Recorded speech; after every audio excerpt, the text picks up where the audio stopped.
pizza, barley, sausage balls. That's where we're starting tonight.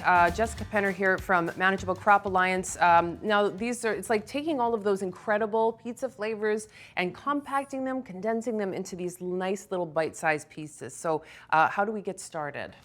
Right, so we are going to start by sauteing our vegetables in a little bit of canola oils. We have mushrooms and green peppers going here. I've already kick-started things off, yes, and they are soft. So once you see that they're soft, you can add your herbs. We have oregano, basil, fennel, and a little bit of salt, of course. So a little bit of fennel in there, that's kind of interesting. Yes, that's an ode to the Italian sausage. Absolutely, part of absolutely. It there. And so this is kind of interesting because it's like a pizza inspired, like, you know, flavors. And so there technically is not a crust because it's a ball, but it's kind of like that barley piece is sort of serving as like that, you know, as the crust component. Exactly. Yeah. Yes. Okay. So tell us about the barley. How do we prepare that? We'll add the barley now, and we'll allow it to toast for about a minute. And I would love to talk a minute about the barley. Please do. I love that it adds a nutty flavor, a beautiful chewy texture, but not only that, barley has a unique soluble fiber in it called beta-glucan, which has been shown to help reduce cholesterol and reduce the risk of certain chronic diseases. We've talked a lot about barley and its health benefits over the seasons, and so yeah, always a good reminder. So it's going to have a nice nutty flavor to it, and it's already kind of starting to happen here. But then the other kind of interesting part about this recipe is that it cooks a little bit like risotto, and so for folks who haven't done that before, can you sort of describe how that works? So the risotto technique is to add a little bit of warm water at a time, tablespoon or two, and you allow the barley to cook and absorb in that. Once you see the water has all absorbed, you add a little bit more. a little bit more. And sorry, how much barley was that? That was a quarter cup. Quarter cup. And a cup of water.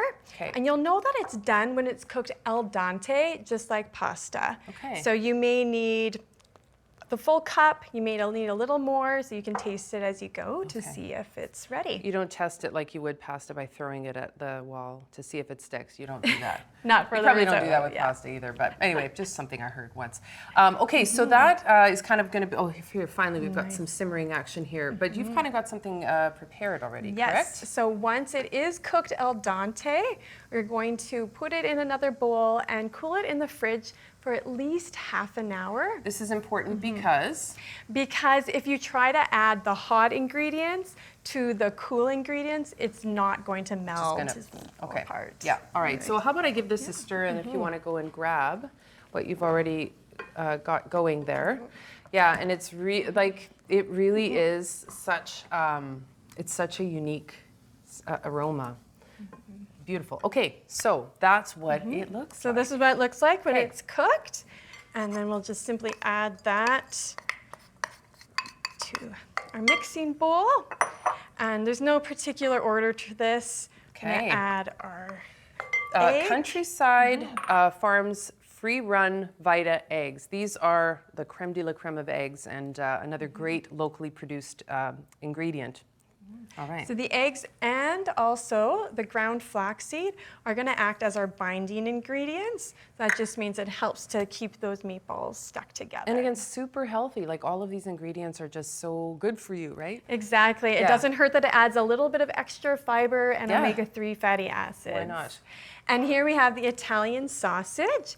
If yours came in casing like mine did, you'll want to remove that first before mixing together. And this is where you can kind of really also start to have some fun with it, because you can do different kinds, I imagine, whatever kind of, sausage you want to use, that you can plug it in there. You can do mild, you can do spicy, whatever suits your own taste. Are those kind of regular? Yeah, this is the mild, kind of run-of-the-mill. Yeah. And then, of course, what is pizza without cheese? We need to have that mozzarella in there. It always helps. Yeah, always helps. Okay.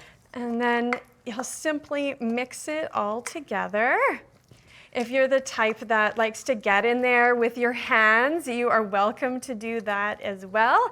If you prefer to keep your hands dry, Yeah. then the wooden spoon works. I'm as definitely the well. former, and I find that for me it just goes a lot faster. I probably shouldn't be in a big rush when but sometimes you are, right? And so you just get the hands in there. But yeah, kind of absolutely get a sense of what you're trying to do there. So, So yeah, it okay.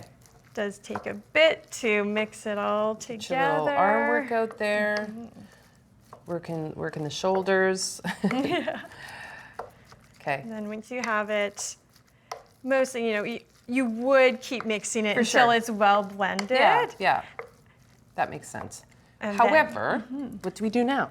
And now you're going to form it into meatballs. Again, if you want to use your hands to make perfectly formed little balls, you go ahead, or else you can use a little mini scoop, which I like to do. So cute. You put it directly on the pan, or would you need parchment paper for that? Okay. Yeah, you could if you want for easier cleanup, Okay. but it does come off the pan pretty easily. Pretty okay if you've got something nonstick happening there. Okay. And once you've made all the meatballs, we're going to put it in the preheated oven, 400 degrees Fahrenheit, for 12 minutes. 12 minutes. And we have some that are cooked and ready for us to go here. All right.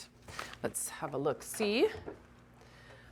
I mean, they look pretty perfect to me. Like, imperfect, but perfect, right? Perfect those sides. Okay, so then we would, they go in here, and then we're going to mix in some marinara. We dip, or what do we do? Exactly. So you can just scrape some of those off. Okay. Why is this so satisfying when you're taking it off the pan? I just love that. Yeah. Okay. And then we have the marinara sauce. Okay. And so, Toss that. And these are appetizers. So how are you going to serve them? With a cute little toothpick. I'm going to serve myself right now, okay? Sorry. Okay. Can you just give me a second? Definitely. And these also work in the classic spaghetti meatball combo too. Absolutely delicious. I need a second to chew. But when we come back, we've got another great recipe for you here. This is Manitoba roasted red pepper dip here on Great Taste of Manitoba. We appreciate you, whether you're new to this channel or a long-time viewer. If you'd like to join us in the kitchen regularly and meet farm families across Manitoba, please subscribe. We share new videos every Sunday.